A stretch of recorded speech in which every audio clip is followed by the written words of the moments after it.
আসসালামু আলাইকুম প্রিয় দর্শক, অন্য মঞ্চের আলাপচারিতায় আপনাদের সকলকে আমন্ত্রণ জানাচ্ছি। আমি আহ, একটু আগেই ঘোষণা দিয়েছিলাম যে আজকে ক্যান্টনমেন্টে যে ডক্টর ইউনূস গিয়েছেন এবং সেখানে তিনি কি আলাপ করেছেন সেটি নিয়ে আপনাদের আপডেট জানাবো। আমার একটু দেরি হয়ে গেল, সেজন্য আমি দুঃখিত। আপনারা অনেকেই জানেন যে আর্মিতে লেফটেন্যান্ট কর্নেল এবং তার উপরের যে প্রমোশন গুলো হয় সাধারণত সেটি একটি প্রমোশন বোর্ডের মাধ্যমে হয় এবং এই প্রমোশন বোর্ড আগামীকাল থেকে শুরু হবে। এই আগামীকাল থেকে প্রমোশন বোর্ডের যে মিটিং, এই মিটিংটা চলবে সম্ভবত আগামী বৃহস্পতিবার পর্যন্ত। তো এই প্রমোশন বোর্ডের মিটিংটা উদ্বোধন করেন সাধারণত আহ, প্রধানমন্ত্রী, এবং বাংলাদেশের প্র্যাকটিসে দেখা গেছে যে প্রধানমন্ত্রী আবার প্রতিরক্ষা মন্ত্রণালয়েরও দায়িত্ব থাকেন। সুতরাং এই প্রমোশন বোর্ড উদ্বোধন করেন তিনি যুগপৎ প্রধানমন্ত্রী এবং প্রতিরক্ষা মন্ত্রণালয়ের দায়িত্বপ্রাপ্ত। তো আজকে ডক্টর ইউনূস এই প্রমোশন বোর্ডের উদ্বোধন করতে গিয়েছিলেন। প্রধান কারণ গেছেন তিনি এই প্রমোশন বোর্ডের ওপেন করতে, কিন্তু প্রমোশন বোর্ডের তিনি সেখানে উপস্থিত ছিল প্রায় 32 জন। সাধারণত প্রমোশন বোর্ডে থাকে মেজর জেনারেল, লেফটেন্যান্ট জেনারেল, এরা থাকে এই প্রমোশন বোর্ডে। এবং এখানে 32 জন আজকের এই মিটিংয়ে উপস্থিত ছিলেন, যাদের উদ্দেশ্যে ডক্টর ইউনূস বক্তব্য রেখেছেন। এবং তিনি প্রায় 17-18 মিনিট বক্তব্য রেখেছেন। এই বক্তব্যে তিনি গত 5ই আগস্টে যে একটা ষড়যন্ত্রের আন্দোলন হলো সেখানে যে সেনাবাহিনীর ভূমিকা সেটির প্রশংসা করেছেন এবং তিনি বলেছেন যে দেশে বিদেশে সবখানে তিনি এই জুলাই আগস্টের, তারা তো এটাকে বলে বিপ্লব বা গণ অভ্যুত্থান, সেই আন্দোলনে সেনাবাহিনীর ভূমিকার তিনি প্রশংসা করে থাকেন। আর তিনি বলেছেন যে আমি বলবো, এই আমি বলবো এই শব্দ দুটো একাধিকবার ইউজ করে বলেছেন যে গত 15-16 বছরে নাকি হাসিনা, তিনি বলেন হাসিনা, তিনি শেখ হাসিনা বা অন্য কিছু বলে না, হাসিনা সেনাবাহিনীর পেশাদারিত্বকে ধ্বংস করেছেন। মানে এই বয়সে এসেও এরকম একটা মিথ্যাচার তিনি করেন। সেনাবাহিনী যেখানে মানে পেশাদারিত্বের উৎকর্ষ সাধন হয়েছে, বিশ্বে সেনাবাহিনীর সুনাম বেড়েছে, দেশের গঠনমূলক ভূমিকা পালন করেছে, সেখানে ডক্টর ইউনূস বলেছেন যে 15-16 বছরে শেখ হাসিনা সেনাবাহিনীর পেশাদারিত্বকে ধ্বংস করেছেন। তিনি একটা খুব গুরুত্বপূর্ণ কথা বলেছেন, অনেকের কাছে মনে হবে যে ভীষণ আপত্তিকর। তিনি কোনো দেশের নাম উল্লেখ করে না করে বলেছেন যে একটি প্রতিবেশী দেশ নিজেদের তারা অনেক বড় মনে করে এবং তারা আমাদের নানানভাবে ডিস্টার্ব করে, আমাদের হেয় করে। সেই প্রতিবেশী দেশের ব্যাপারে বাংলাদেশ সেনাবাহিনীকে সতর্ক থাকতে বলেছেন। তো স্বভাবতই বোঝা যাচ্ছে এই প্রতিবেশী দেশটা কারা। তিনি ভারতকে বুঝিয়েছেন এবং ভারতের ব্যাপারে তিনি সেনাবাহিনীকে সজাগ থাকতে বলেছেন এবং তিনি বলেছেন বাংলাদেশের সামনে ভয়ঙ্কর দিন আসতেছে। মানে তিনি একটা সম্ভাব্য ঝুঁকির কথা বলেছেন। তিনি বলেছেন যে আমরা এক ধরনের যুদ্ধ পরিস্থিতির মধ্যে আছি এবং এই যে সামনে ভয়ঙ্কর দিন আসছে একটা ভীতি তৈরি করছেন তার বক্তৃতার মধ্য দিয়ে, এবং তিনি যুদ্ধের মতো করে প্রস্তুত থাকতে বলেছেন সেনাবাহিনীকে। তিনি বলেছেন যে দেশে বিদেশে তার সরকারের বিরুদ্ধে ব্যাপক তথ্য সন্ত্রাস ছড়ানো হচ্ছে এবং তিনি মনে করেন যে এই তথ্য সন্ত্রাস পারমাণবিক বোমার চেয়েও নাকি ভয়ঙ্কর। এটাও আমার কাছে খুব হাস্যকর লেগেছে, কারণ তার প্রেস সচিব যে ডাস্টবিন শফিক, সেই ডাস্টবিন শফিক এবং তার যে প্রোপাগান্ডা সেল আছে তাদের মতো মিথ্যাচার তো কেউ করে নাই।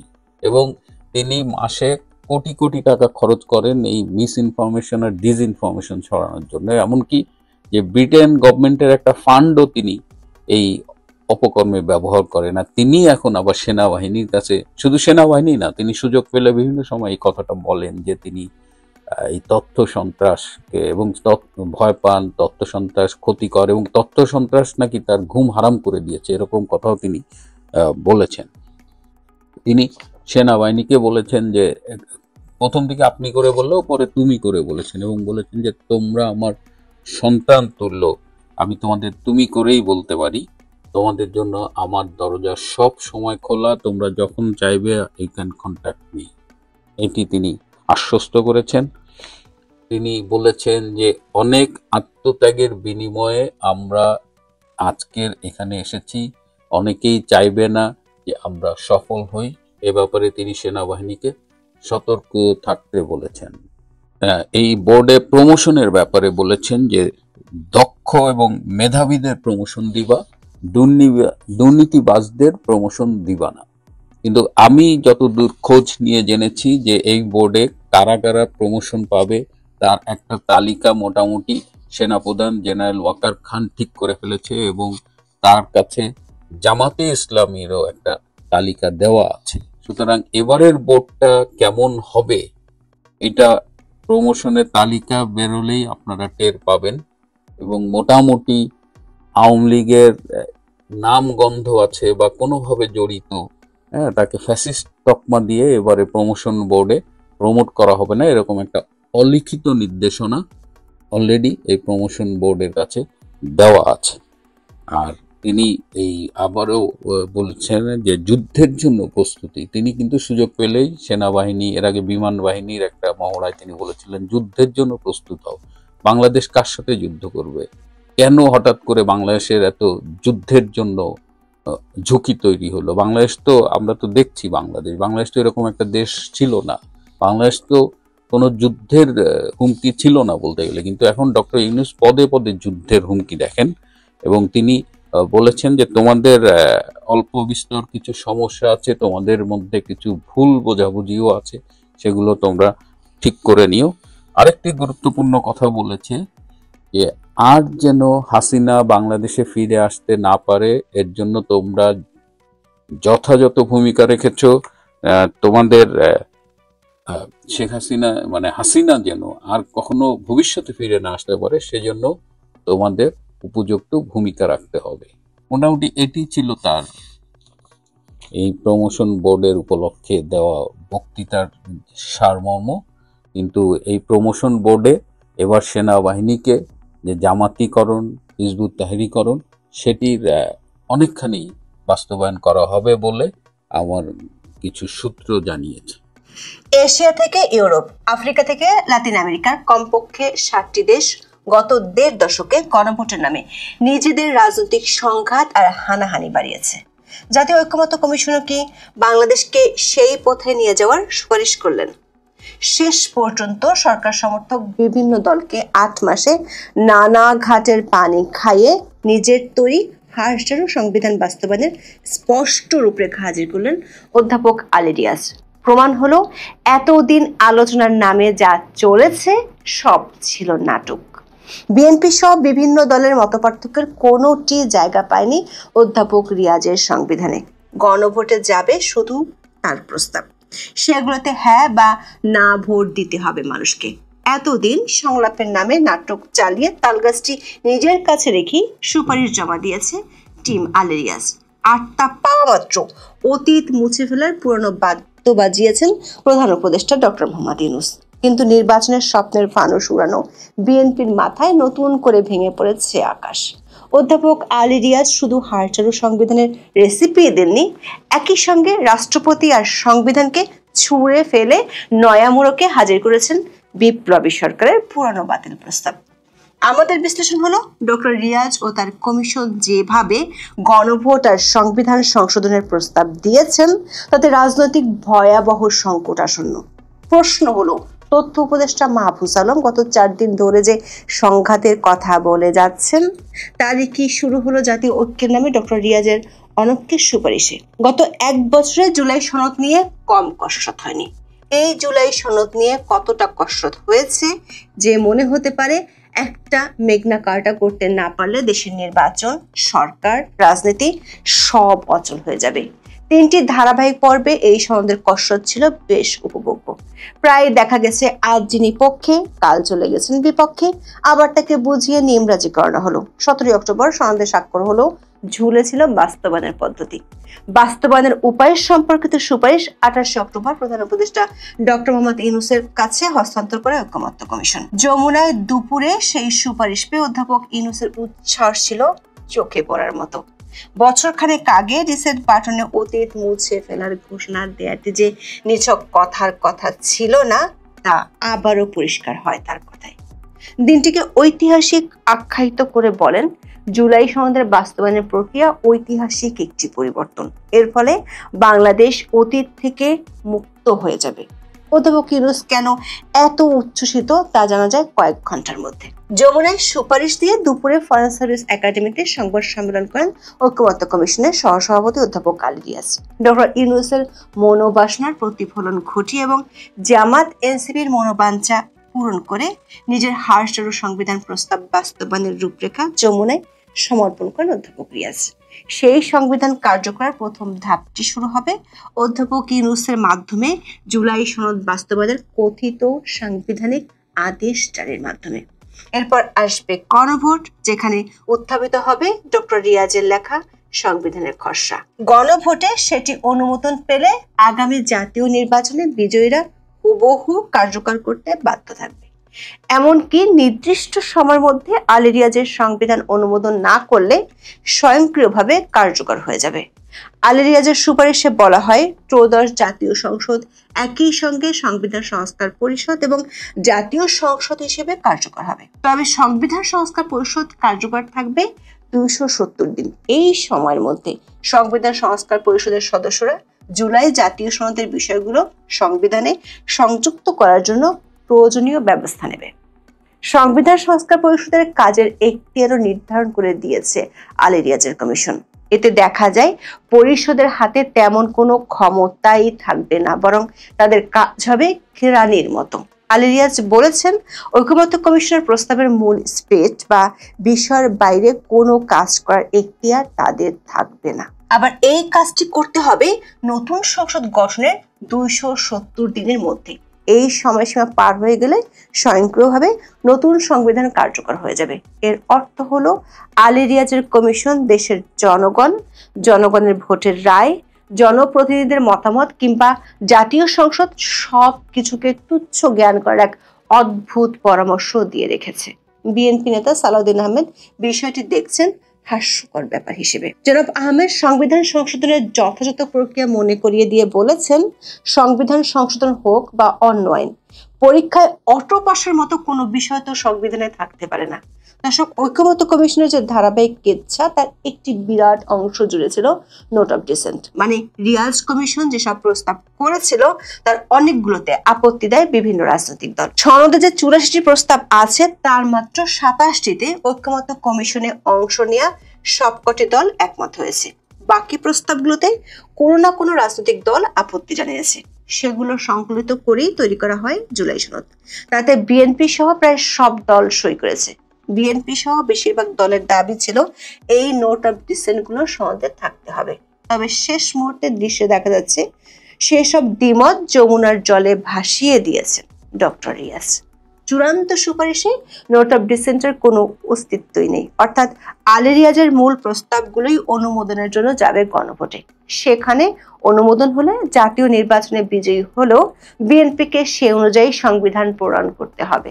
দর্শকের অর্থ হলো 8 মাস ধরে আলোচনার নামে চলা নাটক পুরোটা বেচতে দিয়ে নিজের প্রস্তাবকে গণভোটে পাঠাচ্ছেন রিয়াজ কমিশন। রাজনৈতিক দলগুলোর মতামতের কোনো মূল্যই আর থাকছে না। যেটাকে সহজ বাংলায় বলা যায়, বিচার মানি তাল গাছ কিন্তু আমার।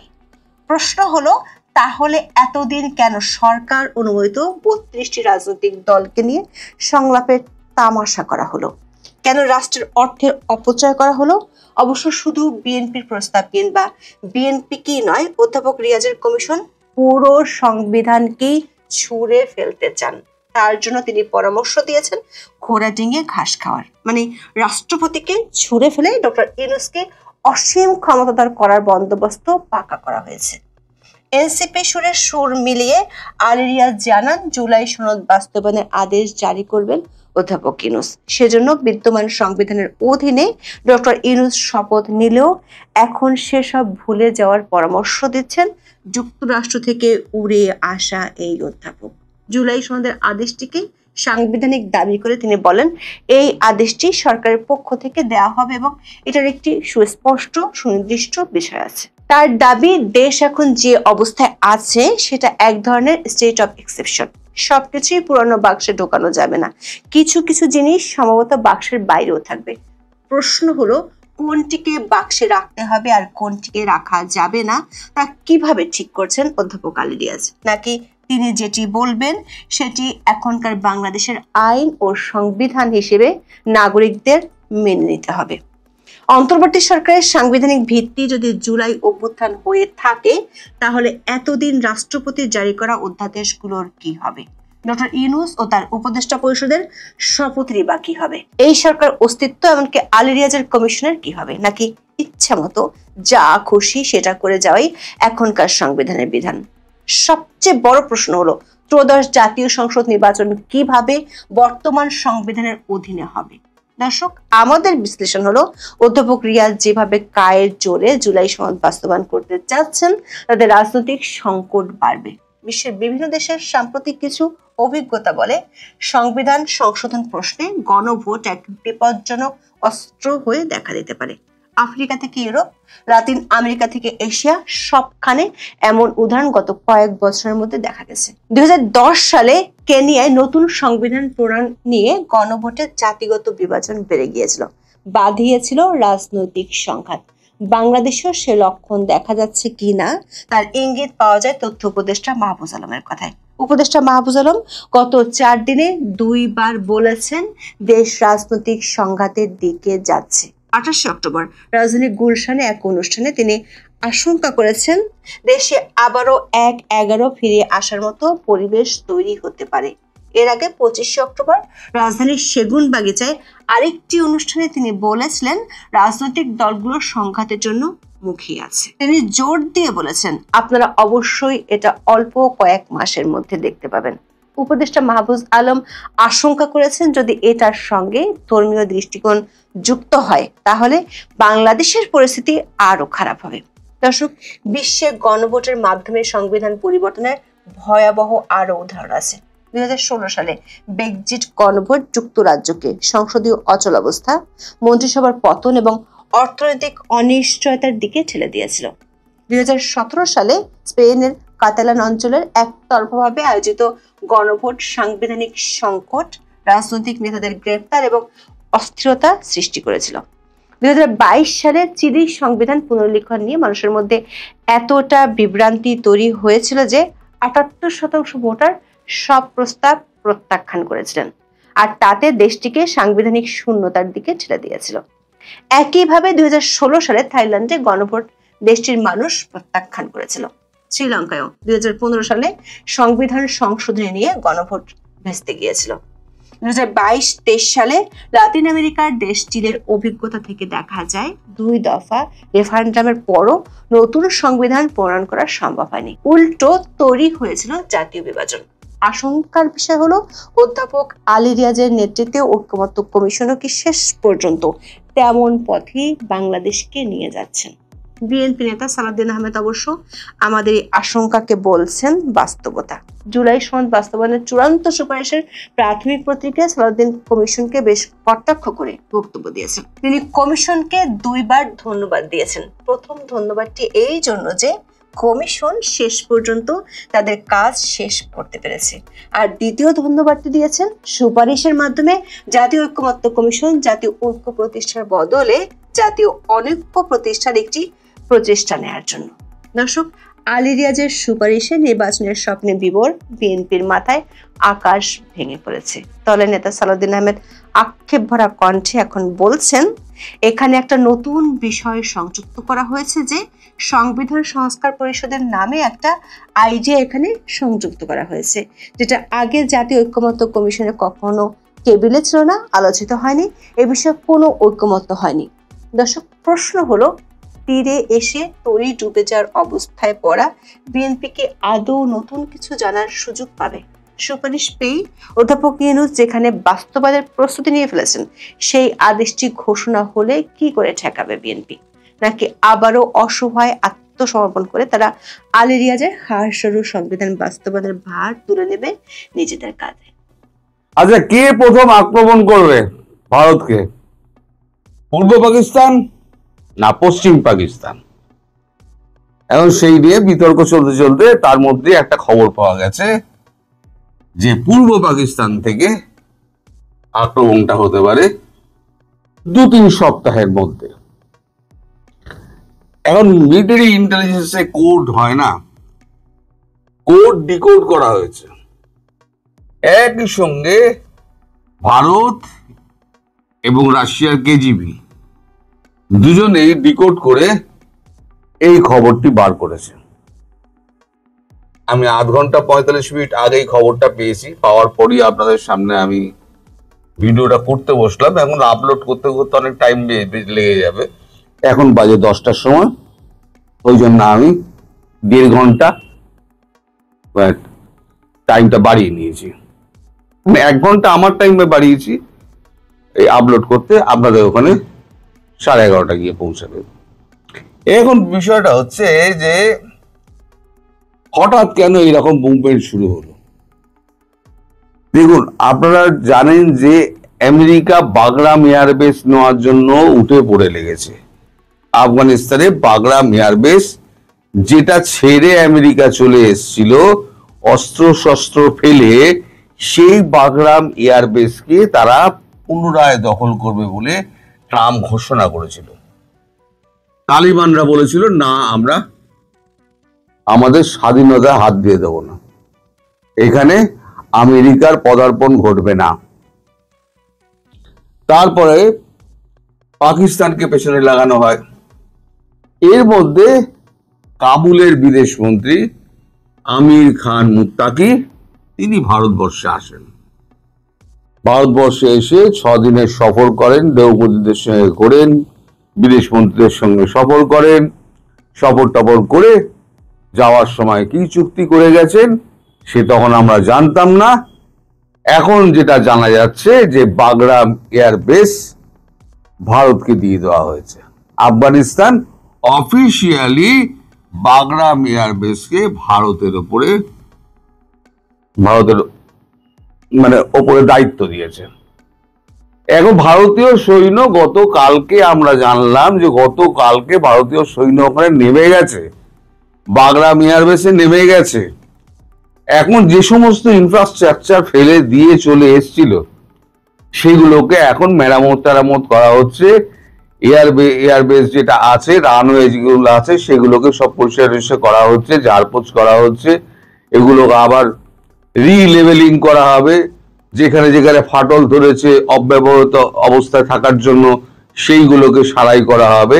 এইগুলো হচ্ছে। এখন বাগরাম এয়ারবেস থেকে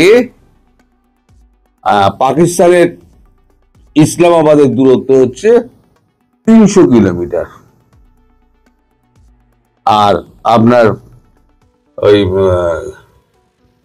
কি বলে করাচি হচ্ছে গিয়ে আপনার 180 কিলোমিটার মতো হবে। সবই মোটামুটি একদম ধারে কাছে। মানে সবকটাই হচ্ছে গিয়ে আমাদের পিনাকা বলুন, ধ্রুব বলুন, আকাশ বলুন, ব্রহ্মোস বলুন, তার সমস্ত কিছুর আন্ডারেই পড়ে যাচ্ছে। এখন পাকিস্তান যখন এই খবরটা পেয়েছে, পাকিস্তান এবার পাগল হয়ে গিয়েছে। পাকিস্তান ভাবছে এর পাল্টা জবাব দিতে হবে। ফলে পাকিস্তান এই খবরটা যখন আগে ভাগে পেয়েছিল যে ওদেরও তো ডিজিএফআই আছে, খুব শক্তিশালী আইএসআই, তো ওরা আগেই খবর পেয়েছিল যে আমির খান মুত্তাকি যে যাচ্ছে, গিয়ে কিছু একটা করে আসবে। তারা ওরা খবর পেয়েছিল যে বাগরাম এয়ারবেস ভারতের হাতে তুলে দিয়েছে। তারপরে পরেই ওই পাকিস্তানের সেকেন্ড ইন কমান্ড তিনি আপনাদের বাংলাদেশে আসেন। বাংলাদেশে এসে সবার সঙ্গে মিট করেন এবং প্রধান উপদেষ্টা আমাদের ডক্টর ইউনূসের সঙ্গে তিনি যোগাযোগ করেন এবং বৈঠক বৈঠক হয়েছে। সেই সমস্ত ছবি তো আপনারা সমাজ মাধ্যম থেকে, টিভি মারফত থেকে সবই দেখেছেন।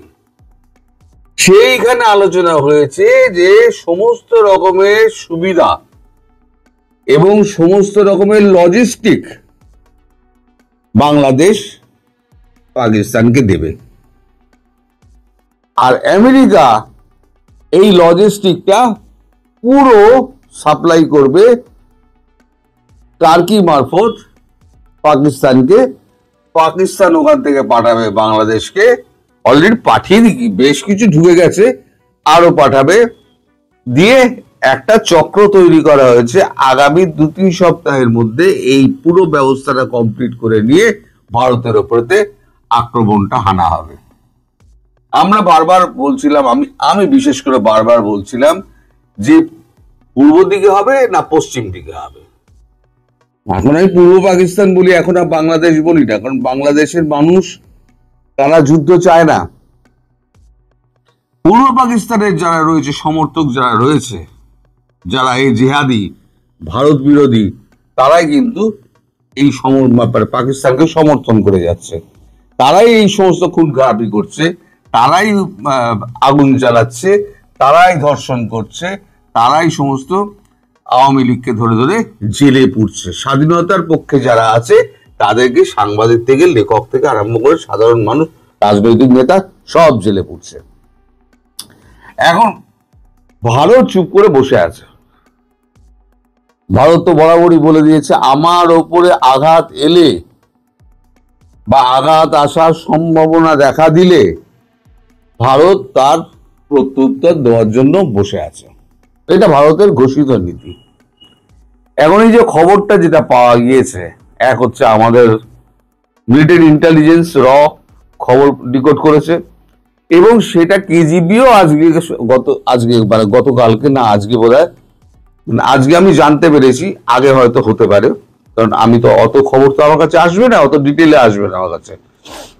তো কেজিবিও সমর্থন করেছে। তার মানে এরম একটা কিছু ঘটনা ঘটছে যেটা সমর্থন করছে পাকিস্তানের সেকেন্ড ইন কমান্ড তার বাংলাদেশ ভিজিট, এবং সেখানে ওয়াকারুজ্জামানের কোনো রোল নেই। ওয়াকারুজ্জামানকে জাস্ট বসিয়ে রাখা হয়েছে, তুমি চুপ করে বসে থাকো, যা করার পাকিস্তান সেনাবাহিনী করবে। এখন পাকিস্তানের অর্থনৈতিক অবস্থা খুব খারাপ, আমেরিকা টাকা দিচ্ছে, ভারত কি করেছে, নো টার্ম ইউজ করে জারি করে দিয়েছে পুরো একেবারে এলাকা জুড়ে, পাকিস্তান বর্ডার জুড়ে। ফলে ট্রুপ মুভমেন্টের একটা খরচা আছে, তো ট্রুপ মুভমেন্টের ডেলি $2 থেকে $3 মিলিয়ন খরচা হয়। সেই খরচা নিশ্চয়ই আমেরিকা দিচ্ছে। পাকিস্তান থেকে বাংলাদেশে সৈন্য পাঠানো, অস্ত্র পাঠানো, তাও আমেরিকা করছে। আমেরিকা করছে কেন? স্বার্থ কি? আমেরিকা ভারতকে আরো চাপে ফেলতে চাইছে। সিআইএ এখানে অ্যাক্টিভ। আমি 7 জন সাংবাদিকের ছবি রেখেছিলাম বেশ দিন 7 আগে, আমাদের ভারতীয় সাংবাদিক যারা নিউ ইয়র্ক, ওয়াশিংটনে 1 মাস ধরে ঘুরে বেড়াচ্ছে, তারা যারা ডিপ স্টেটের অংশ, তারা কিন্তু এখনো দেশে ফেরেনি। কারা তাদের টাকা জোগাচ্ছে, তারা কি করছে না করছে, আমরা কিছু জানতে পারছি না। কিন্তু আমাদের নজর আছে ওই 7 জন সাংবাদিকের ওপরে। আমার দিন 7-10 আগের ভিডিও আপনারা দেখবেন, সেখানে ছবিগুলো দেওয়াও রয়েছে। ছবিটা আমার কাছে আছে, কিন্তু এই যে ফোনটা, এই ফোনে আমি এখনো শিখিনি যে কি করে ওই ছবিগুলো আপলোড করা যায়, ফলে আমি আপলোড করতে পারছি না। যাই হোক, এখন ব্যাপারটা হচ্ছে বাগরাম এয়ারবেস ভারতের কন্ট্রোলে, সেখানে সমস্ত ঝাড়াই পাছাই হচ্ছে। পাকিস্তানকে বাগরাম দিয়ে, আফগানিস্তান দিয়ে মারবে, এইদিকে হচ্ছে আমাদের কাশ্মীরের এদিক দিয়ে মারবে, পুঞ্চ এরিয়া দিয়ে মারবে। এখনো কিন্তু চলছে, টুকটাক কিন্তু চলছে, থেমে একেবারে নেই। ওরা যদি একটা গুলি চালায়, এখানে 10টা গুলি উত্তর দিচ্ছে। তো এখন এই যে খবরটা এসে পৌঁছালো না, আমার মনে হচ্ছে এইটা খুব বেশি দিন লাগবে না আর। এই যে দিকে দিকে আগুনটা জ্বলছে না, এই আগুনটা ভস করে জ্বলে উঠবে এবং যে কোনো দিন যে কোনো সময় এটা জ্বলে উঠবে। ওই টাইমটা বলে দিলাম, 2 সপ্তাহ থেকে 3 সপ্তাহের মধ্যে যখন ওদের অ্যারেঞ্জমেন্টটা কমপ্লিট হয়ে যাবে এবং ভারতবর্ষ বসে আছে তুই আগে মার। পাকিস্তানে তো বেড়েছিল, আগে তো মারলে পরে তবে তো আমি বিশ্বকে বলতে পারবো আমি আক্রান্ত হয়েছি। যেটা বাংলাদেশ করতে চাইছে সেটা এখন ভারত সুযোগ দিচ্ছে না, ভারত আক্রমণ করছে না। ভারত চাইছে বাংলাদেশের ওখান থেকে পাকিস্তান আক্রমণ করুক, অথবা পাকিস্তান আবার ওপাশ থেকে ফিরে আক্রমণ করুক। কারণ পাকিস্তানকে জবাব একটা দিতেই হবে।